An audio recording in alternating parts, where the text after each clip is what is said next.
change, change. It's our life, life. We can't step back from what we know is right. So let's shine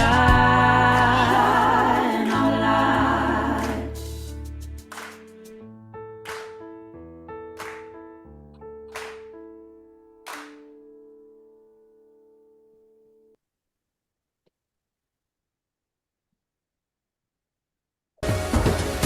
Catalyzing Change Week 2024 is building the social innovation sector from the 6th to the 10th of May. Players of the social innovation sector, from knowledgeable academics paving new paths to government champions igniting policy shifts, have curated over 100 action-oriented sessions hosted from more than 30 countries in a mix of up to 6 languages.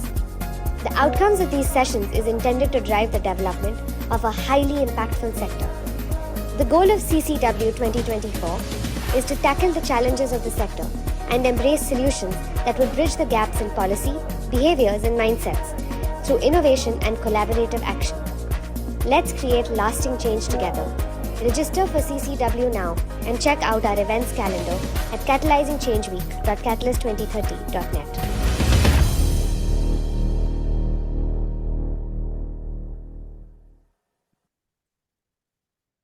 Olá, boa tarde a todos. Obrigada por se terem juntado a esta sessão.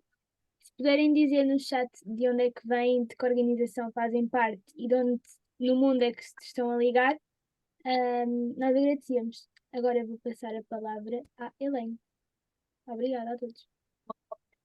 Obrigada, Inês. Obrigada a todos que estão aqui conosco nessa manhã para a gente bater um papo agora sobre os 20 anos do Prêmio Empreendedor Social, que existe, né, desde 2005 aqui no Brasil, numa parceria, né, da Folha de São Paulo.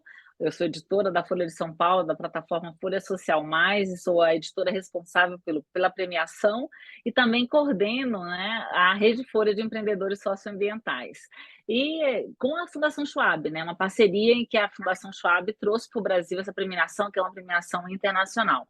E aqui, né, hoje a gente tem o prazer de um encontro de 3 gerações de empreendedores que mostram bem como é a evolução desse campo, né, para onde os inovadores sociais brasileiros estão caminhando nessa jornada aí de reconhecimento, de gerar mais impacto social no país.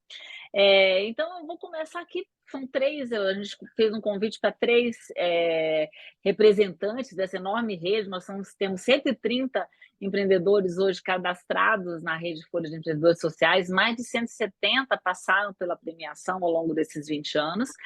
E aqui a gente tem o decano deles, o Eugênio Scanavino, do Saúde e Alegria, que foi laureado lá em 2005, quando tudo era mato. Então, ele vai contar para a gente como é que foi essa experiência de abrir caminhos, literalmente.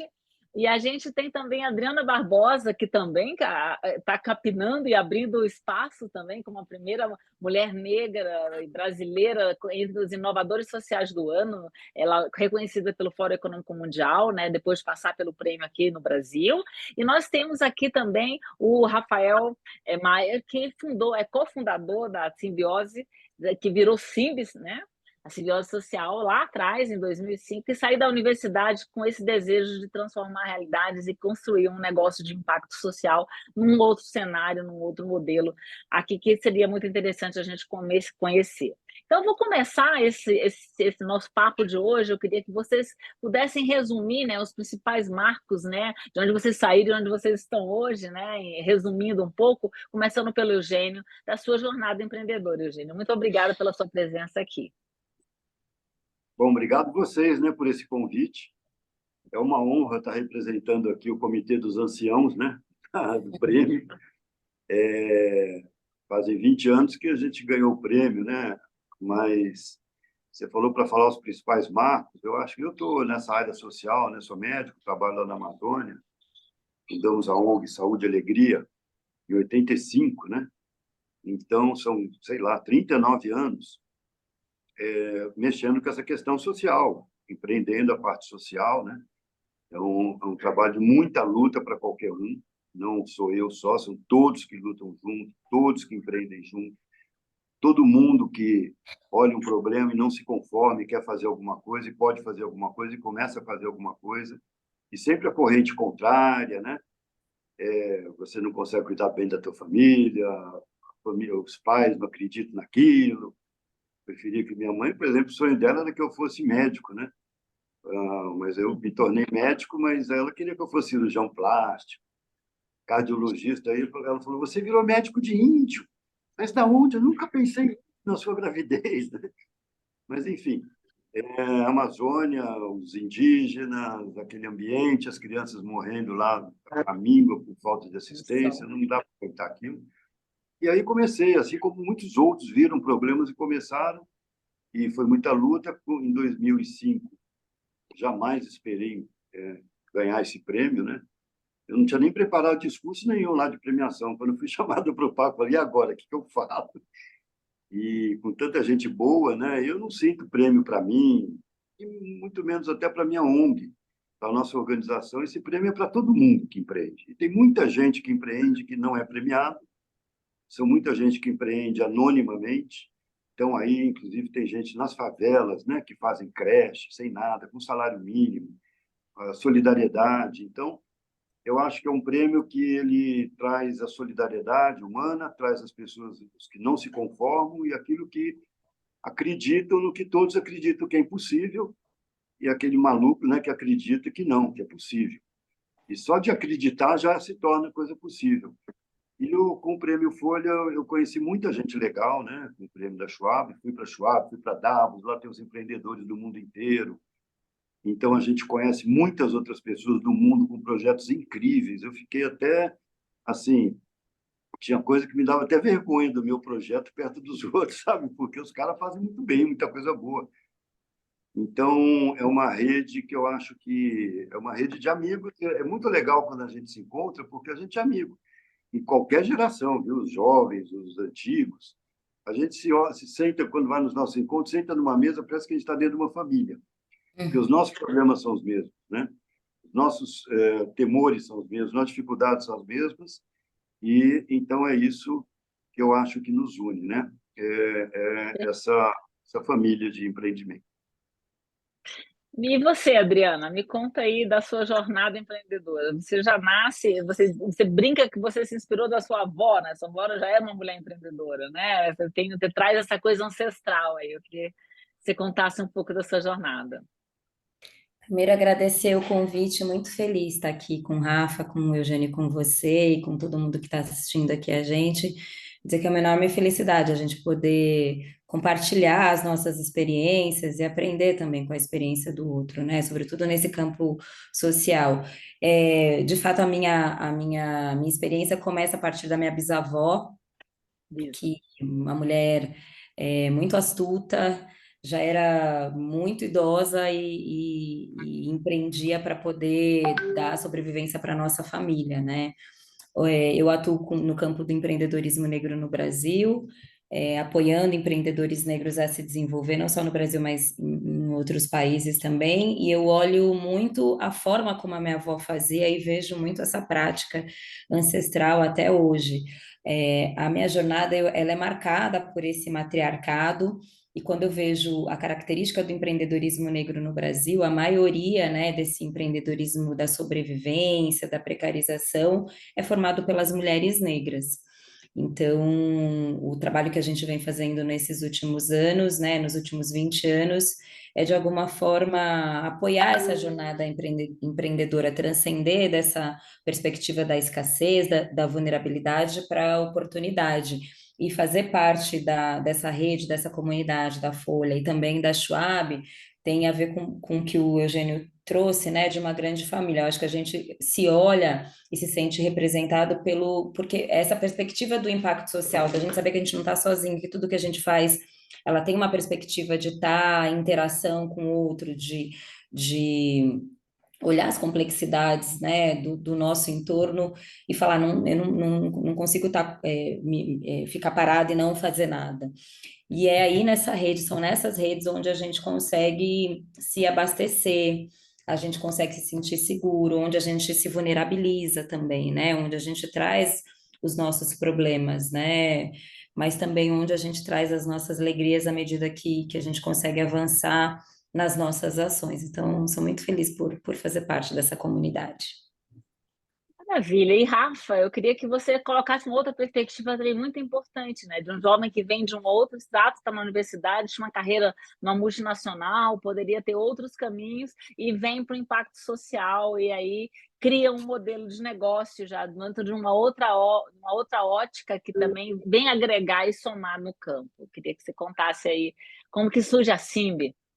Total, Eli, obrigado pelo espaço, pelo convite, também replico a fala da Adri, é um prazer estar com vocês aqui. Eu ainda gostei que eu ainda fui colocado na turma dos jovens aqui, né? Porque eu comecei muito cedo com 22, mas já estamos passando aí da fase dos jovens aí dentro do grupo como um todo, mas vamos lá.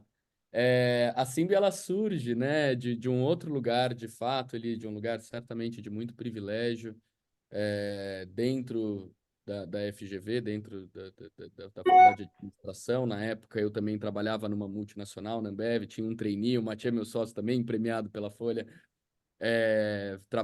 estava num trainee da Unilever, e quase como numa esteira onde a gente é colocado, né, dentro dessas universidades para uma carreira tradicional, para uma estrutura. Mas eu acho que todo empreendedor social, ele, de alguma forma, são pessoas inconformadas, né? São pessoas que cruzam com realidades que a gente não concorda de alguma maneira, que nos deixa, de certa forma, quase que emputecidos, né? Dentro desse processo, e a gente usa isso como uma energia para tentar gerar uma transformação e falar, pô, isso não pode ficar assim, de alguma maneira, né? E esse contato, essa conexão a gente teve nas áreas de responsabilidade social de grandes empresas, né? De como que eram geridas, no fim do dia, as doações dessas empresas, os incentivos fiscais, a alocação de recursos que, na nossa visão, tinham um potencial de transformar realidades, mas que muitas vezes eram pautadas em termos de relacionamento nas mesmas organizações, com uma lógica de marca, não com uma lógica de transformação social efetiva. E a Simbi surge desse ambiente, né, desse questionamento, né, com a lógica de trazer dados para apoiar essa tomada de decisão, de cruzar e trazer tecnologia para viabilizar um investimento social qualificado, né? E isso é o que a gente vem fazendo nos últimos 8 anos agora, completados na realidade, no próximo mês a gente completa 8 anos de existência, que já é um marco, acho que para todos os negócios. Empreender já é um desafio, empreender socialmente no Brasil é mais ainda, né? Então, acho que conquistar esses espaços, né? Hoje a Simbi apoia mais de 50 grupos empresariais. No último ano foram mais de 500 milhões de reais mobilizados via plataforma para 627 organizações espalhadas em todos os estados. Então, esses marcos, eles são, sem dúvida, formas de mostrar que a gente está indo para um caminho que é o que a gente acredita, que a gente consegue, sim, encontrar realidades que não são válidas, que não são justas, e mudar essas realidades a partir do nosso trabalho. E eu faço da palavra do Eugênio e da Adri as minhas também no que o prêmio representa, né? Ou do que a Rede Folha representa nessa jornada, né?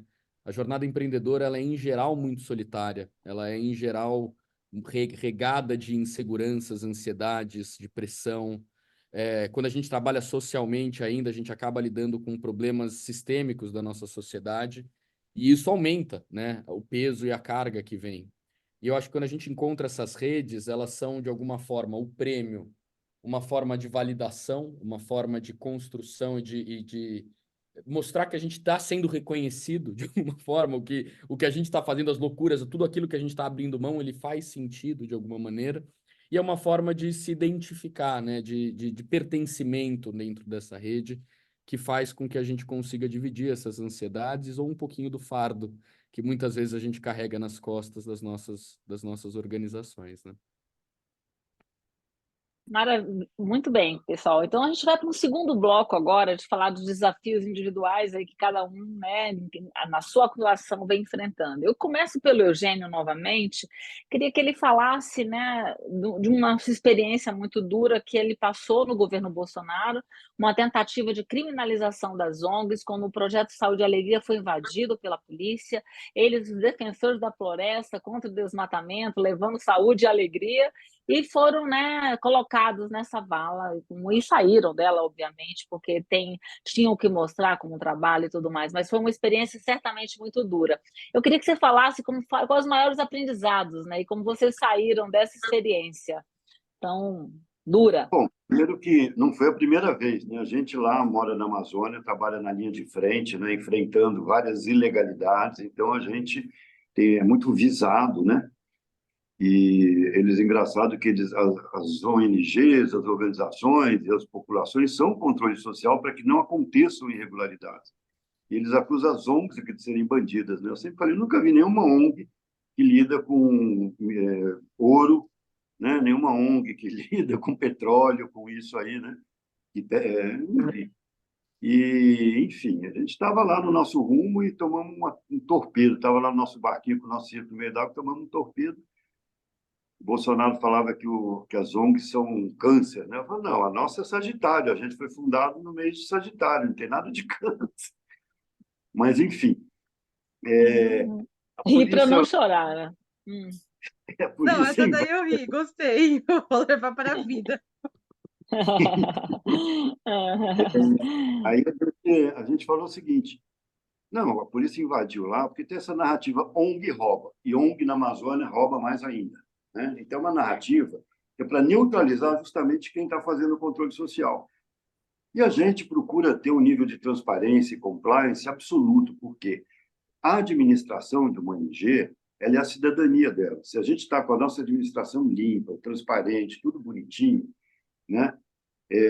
Tem uma atitude ética, você pode até receber um recurso e não realizar a meta, porque choveu, deu uma pandemia, sei lá, deu uma seca, né? Mas a administração não, é 0,1, ética é 0,1.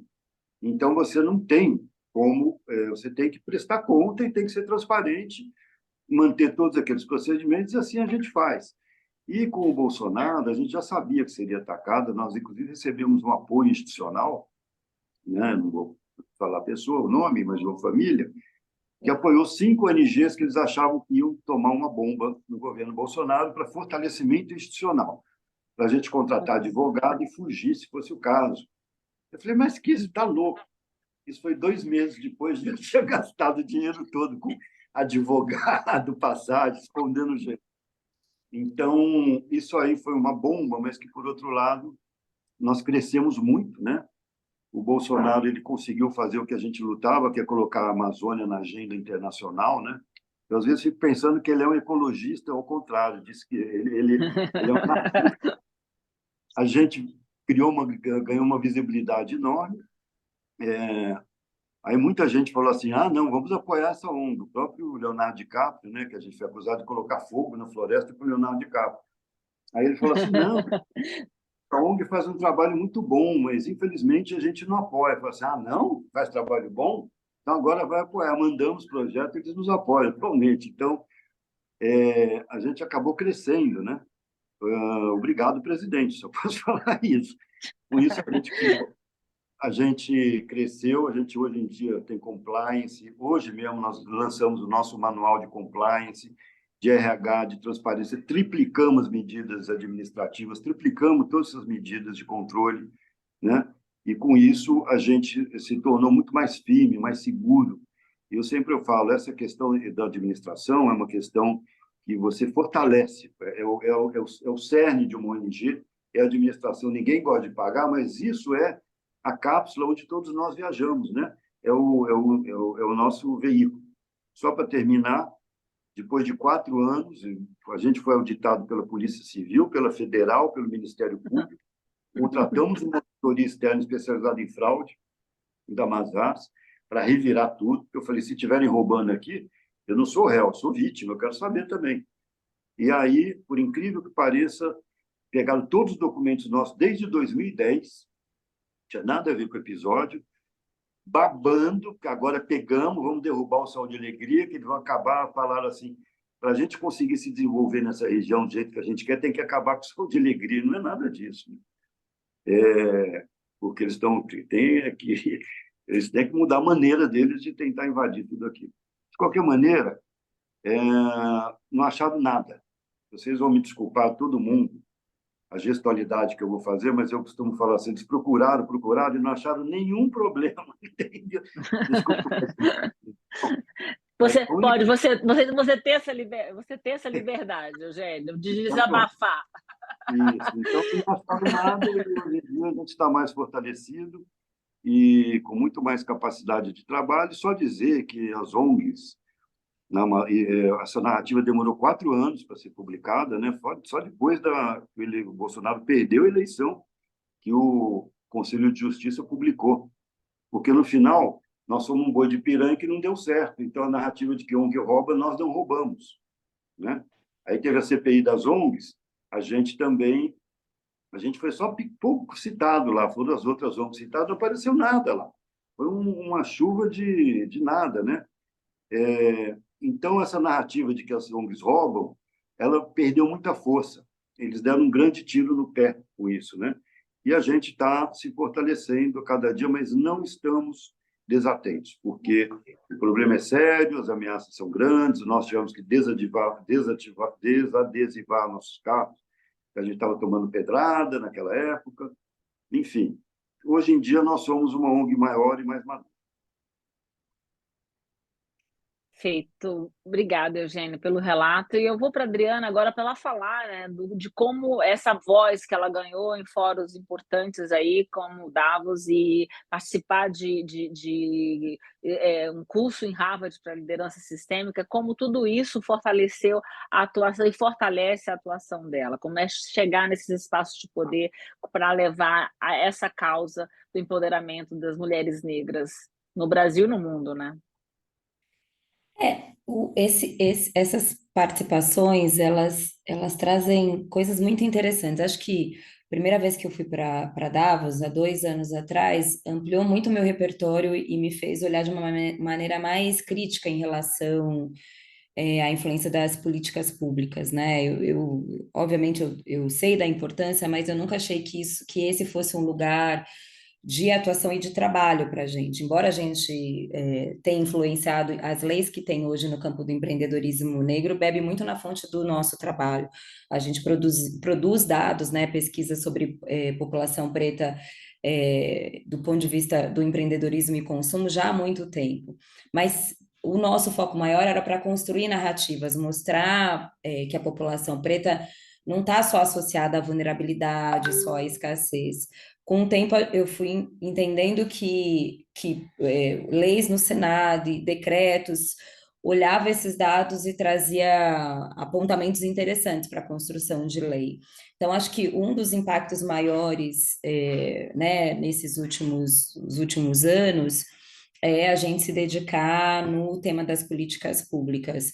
A gente criou uma área dentro da Preta Hub, contratou um escritório de um advogado preto, que foi muito interessante, que tem especialidade em políticas públicas para mapear tudo que tem no Brasil hoje, desde o Estatuto da Igualdade Racial, todas as leis que tem hoje, e a gente tentar enxergar como é que a gente pode potencializar.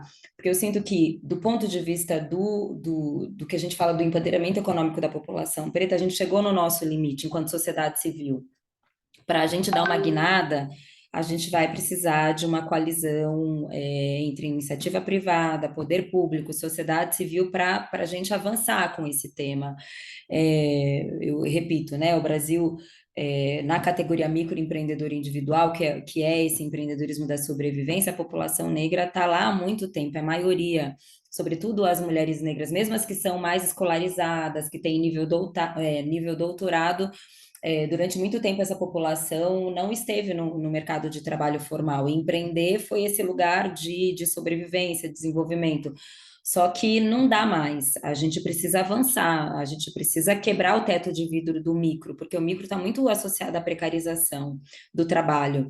Então, essas participações, ter ido para Harvard, todos esses lugares fez a gente enxergar a política pública na centralidade também do nosso trabalho e cada vez mais reforçar uma atuação sistêmica, né, daquilo que a gente se propõe a fazer junto com outras organizações. Não sei se a Mônica está aqui, mas a gente tem conversado para trazer essa perspectiva dentro da estratégia do N-Impacto, né, que é a estratégia de negócios e negócios sociais, de economia social. A gente também tem, junto com a deputada federal Érica Hilton, que está desenvolvendo uma PL sobre empreendedorismo negro, ou seja, a gente está de fato mergulhando nesse lugar junto com outras organizações negras para falar de justiça econômica. Além disso, um dos temas que tem batido muito na nossa porta e que a gente está junto com outras organizações é o campo da justiça ambiental. Tem muitas coisas que têm acontecido e que a população preta está ali recorrente também dos problemas. Então, esses fóruns, essas participações conectam a gente não só no Brasil, mas com outros países. A gente fez a Feira Preta agora e a gente trouxe uma delegação de mais ou menos 20 lideranças de outros países, Nigéria, Burkina Faso, Reino Unido, Estados Unidos. Inclusive a Chelsea veio, que está vinculada ao Fórum Econômico, está olhando para questões raciais, justamente como é que a gente pode pensar em processos de emancipação da população preta em diáspora e não só no Brasil. Porque as coisas que estão acontecendo em Burkina Faso, na Nigéria, que está acontecendo na Colômbia, elas também são muito parecidas com as coisas que acontecem no Brasil. Quais são as boas práticas que têm acontecido nesses outros países que o Brasil precisa se inspirar? E quais são as ações que o Brasil também desenvolveu? Porque o Brasil é um país muito progressista em relação às ações afirmativas, em relação à economia social, a negócios de impacto, e que também pode replicar nesses outros países, sobretudo países da América Latina, países africanos e os africanos de língua portuguesa. Então, a gente está aí conectado com todas essas redes.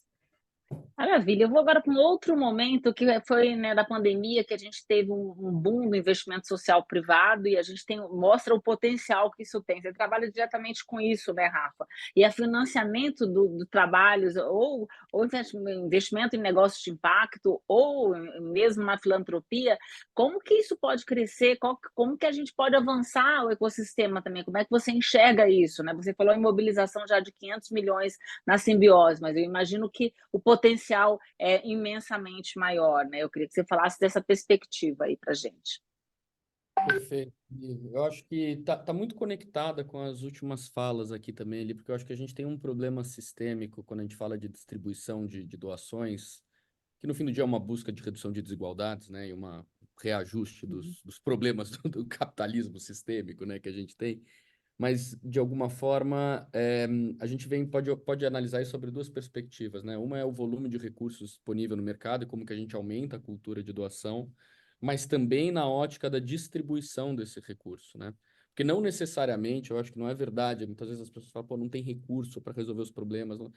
Existe o dinheiro, a gente tem recursos e conseguiria. O problema está em como que esse recurso é hoje distribuído, em como que a tomada de decisão acontece, em como que as lógicas e as burocracias do próprio sistema, às vezes, geram uma concentração dessas verbas. Isso passa por diferentes camadas, né? Desde quais são os representantes que estão ali tomando essa decisão, né? E aí entra muito nessa questão da onde que esse poder está concentrado, de quais são os problemas estruturais que a gente tem nessa tomada de decisão, seja de entendimento das demandas locais, seja de racismos estruturais, de problemas de como que essa tomada de decisão ela acontece nos doadores, né? na ponta. E aí a importância da gente ir hackeando um pouco esses sistemas por dentro, né? A fala da Adriana ela é perfeita. Não adianta a sociedade civil ter essa mobilização, ter essa potência, se a gente não tem a iniciativa privada e o primeiro setor, que no fim do dia é o maior investidor social do mercado, é o governo, né? Então, como que a gente consegue ir hackeando esses sistemas, né? Entrando para que essa mudança sistêmica ela consiga acontecer, não só em potencializar os volumes, né? A gente está vivendo agora mais uma catástrofe ambiental, né? O caso agora no Rio Grande do Sul, e começar, né, a entender em que momento que a gente vai parar de apagar incêndio, né? Ou de lidar ou reagir exclusivamente, né, de maneira passiva a um problema que já existe e começar a prevenir, né? A prevenção dessas ações. Isso exige um amadurecimento muito grande. O Eugênio colocou muito bem, né? A importância, né? O alicerce de uma organização social é a gestão administrativa que tem por trás dela. Só que é muito mais bonito financiar A cesta entrega da básica, água lá, o da água filtro. na ponta do que efetivamente financiar o contador, o advogado, a estrutura administrativa que vai fazer com que esse recurso chegue na ponta. Então, a gente tem um problema estrutural, ao mesmo tempo que é curioso, né? Porque na hora de alocar esse recurso, é o compliance dessas empresas, dos doadores, que vai querer fazer o filtro e falar, pô, essa organização está estruturada? E aí a gente surge com aquele questionamento, né? O que que vem antes, o ovo ou a galinha, né? Se é o recurso para ganhar a estrutura institucional ou se é a estrutura institucional para conseguir receber o recurso, uma vez que ela é requisito de alocação desses recursos, né? Então, eu acho que a gente está num movimento positivo. O mercado brasileiro ele tem crescido consistentemente em volumes de doação, mas ainda muito aquém do que pode se chegar. A gente ainda está falando ali de 0,2, 0,3% do PIB brasileiro alocado no mercado de doações, que é mais ou menos 20 bilhões de reais. Se a gente for falar em dólar, é 4 bilhões de dólares.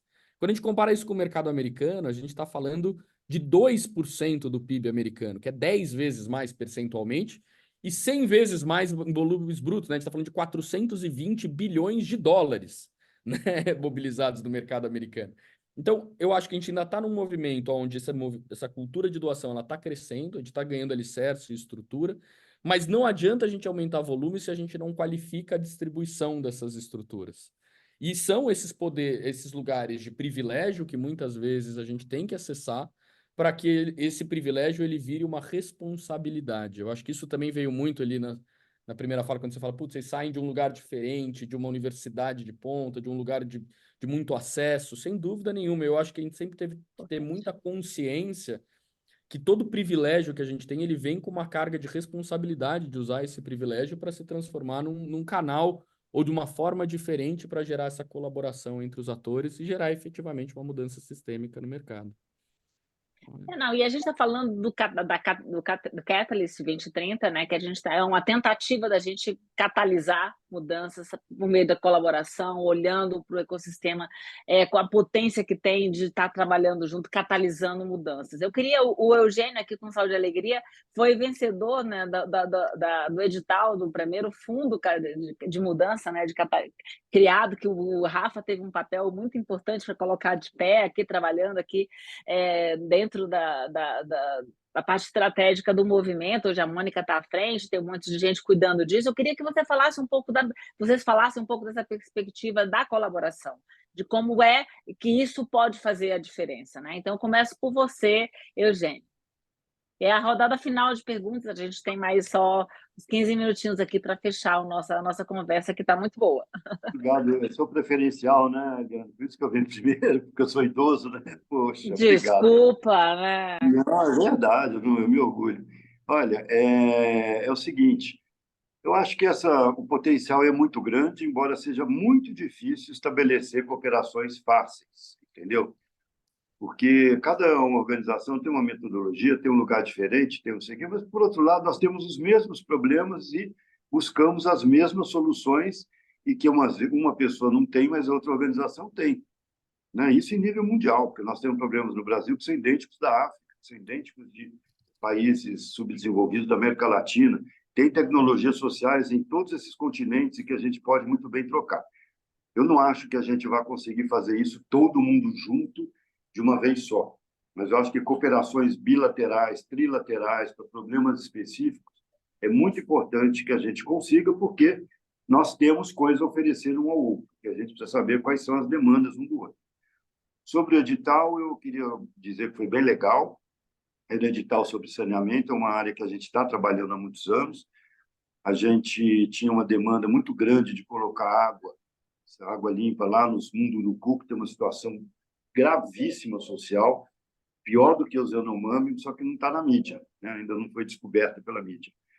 Mas eles vivem uma situação de contaminação por garimpo, o meio ambiente está contaminado, eles não têm água para beber, não têm o que comer, não têm economia.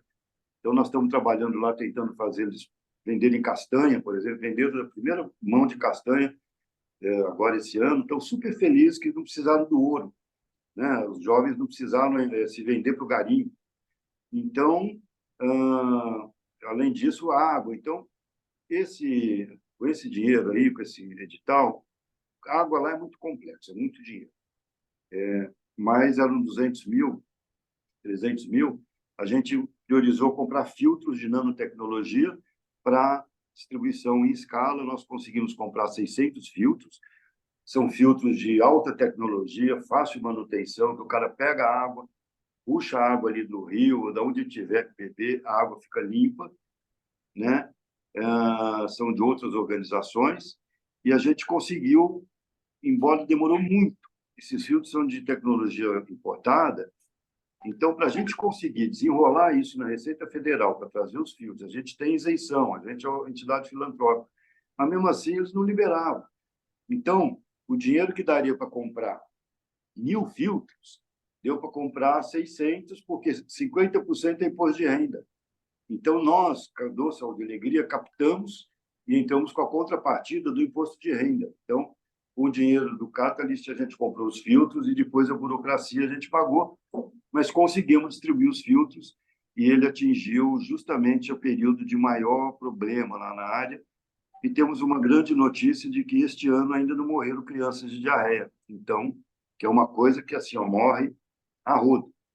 E os índios, os indígenas lá mandam foto das festas deles, sabe? Índiozinho das festas, todo mundo alegre, no meio de uma festa, por causa que tem água limpa, não morreu nenhuma criança. Então, isso emociona, gente. Obrigado, Catalista. É para isso que a gente está aqui se mobilizando, né? Muito bacana ter esse feedback. Adriana, eu queria que você falasse um pouco da perspectiva de colaboração, e lembrando para o pessoal que está participando, a Daiane quer colocar uma questão, no final a gente vai abrir aqui para os comentários de vocês. Só um minutinho, que a gente só fechando aqui essa rodada final aqui com os participantes.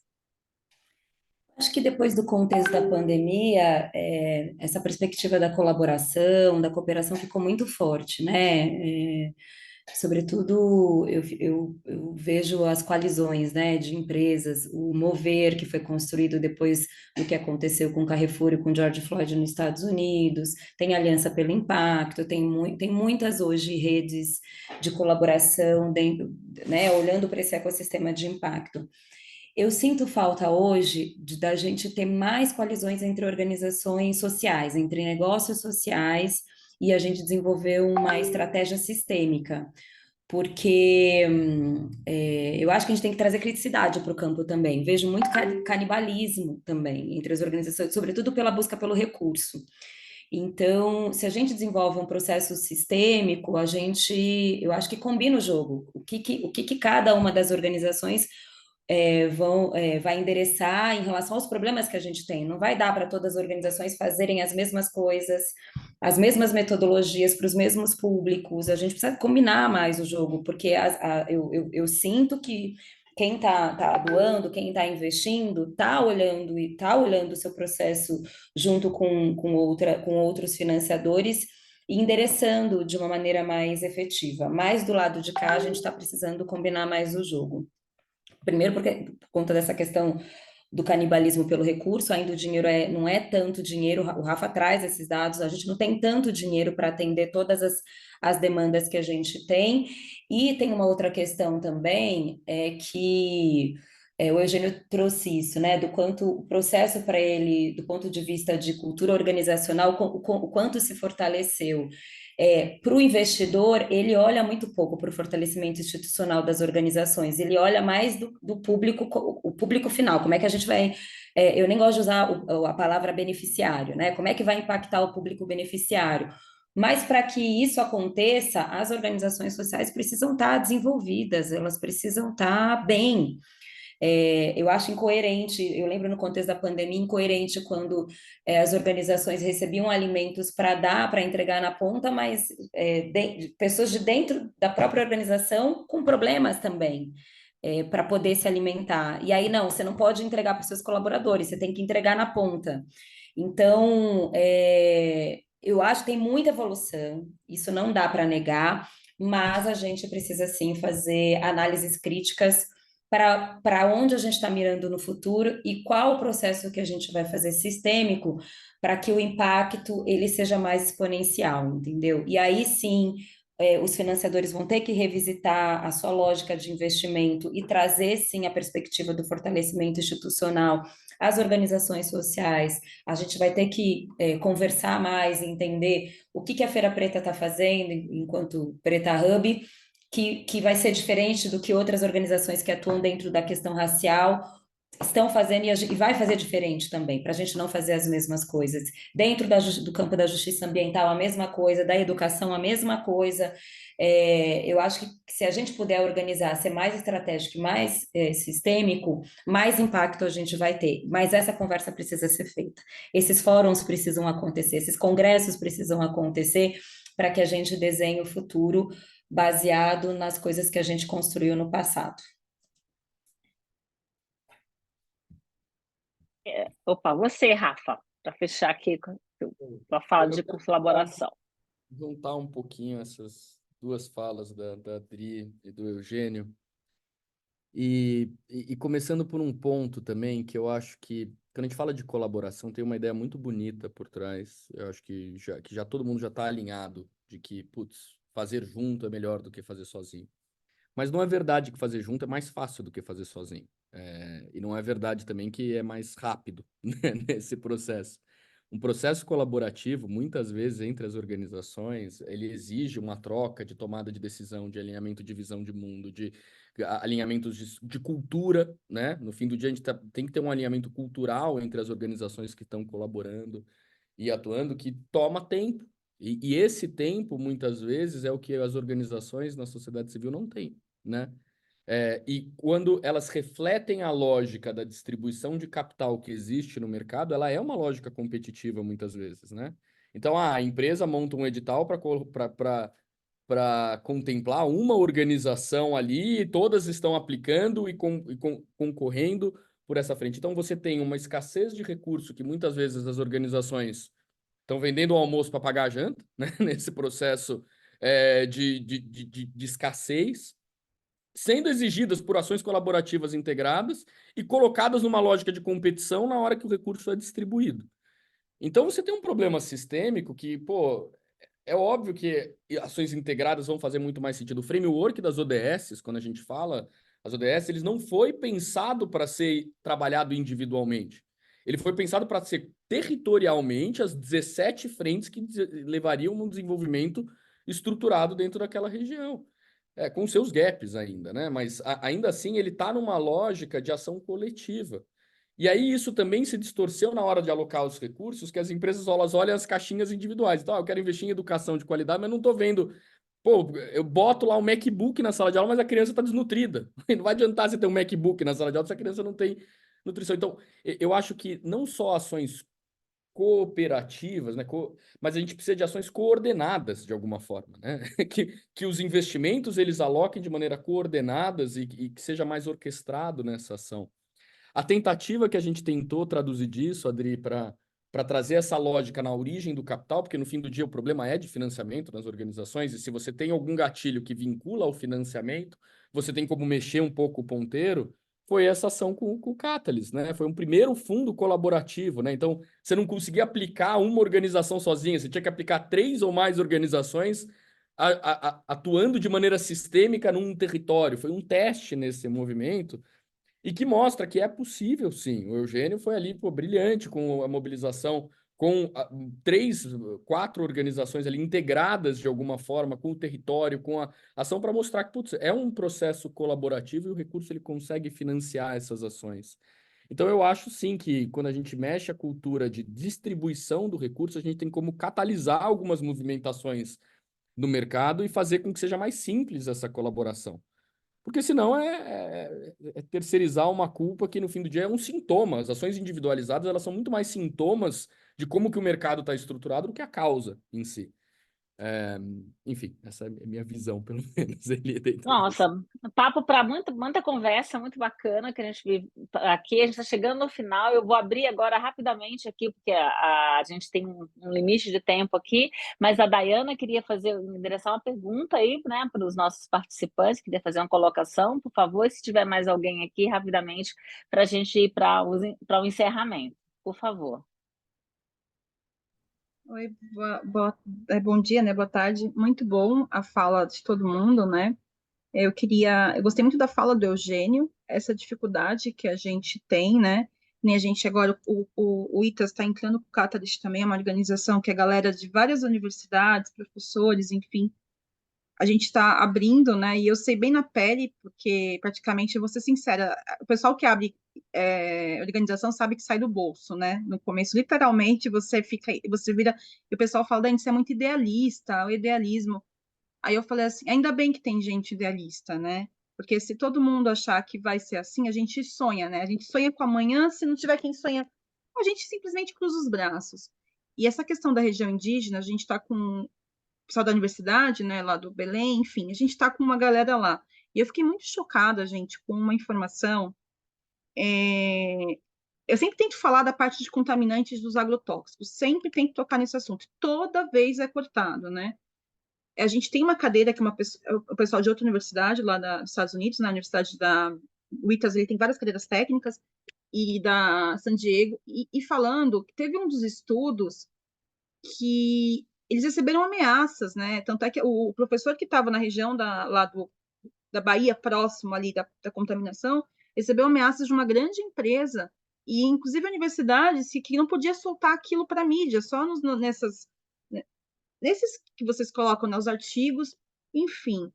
A gente tenta entrar em alguns viés que você vê a dificuldade de falar, e eu estou constantemente falando que o Jenny falou, a gente está com as águas contaminadas ali, com mercúrio, está com a questão de outros metais pesados, e o que eu tenho batido na tecla, a gente conseguir ter essa voz.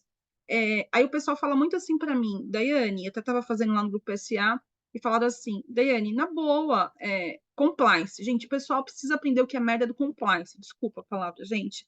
Por quê? Porque daí o pessoal fala assim, Daiane, se você fizer isso, a gente vai perder talvez um dos nossos maiores patrocinadores que podem entrar. Aí eu falo, gente, vocês leram o estatuto?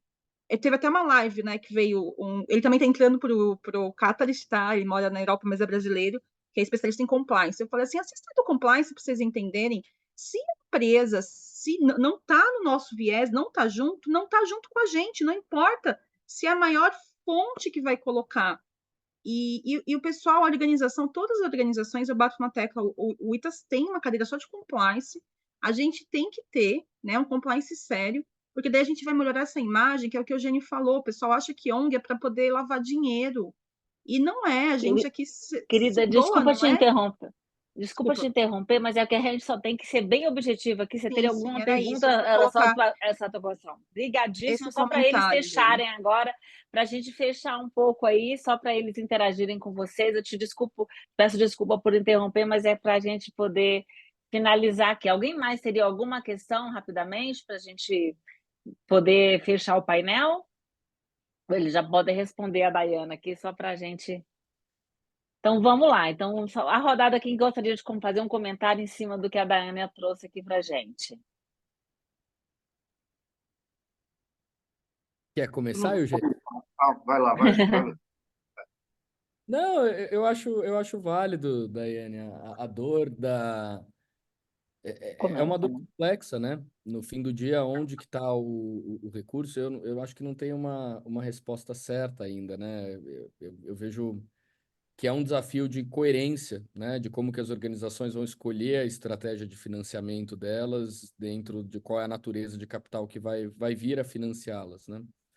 E eu acho que isso, enfim, em certas organizações é mais claro, em outras entende-se também que, putz, se essa empresa está gerando um dano, pelo menos ela está tentando reduzir o dano gerado, mas é uma linha tênue que faz parte dos problemas sistêmicos que a gente tem.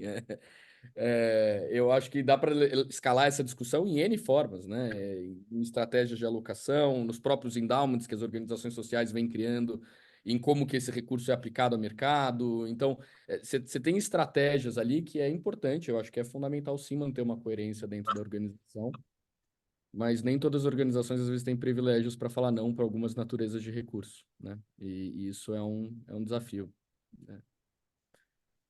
Eu vou falar, só para encerrar, não vou muito me ater sobre isso, eu só vou falar que, por exemplo, no Saúde e Alegria, a gente tem um critério de filtro bem grande, mas não é totalmente fechado, depende. Tem empresas que não adianta. E essas aí são as que mais oferecem dinheiro para a gente. Aí eu falo, é a mesma coisa que você aceitar um prato de... querer tomar água com sal, ou querer aceitar um prato de feijão com veneno, entendeu?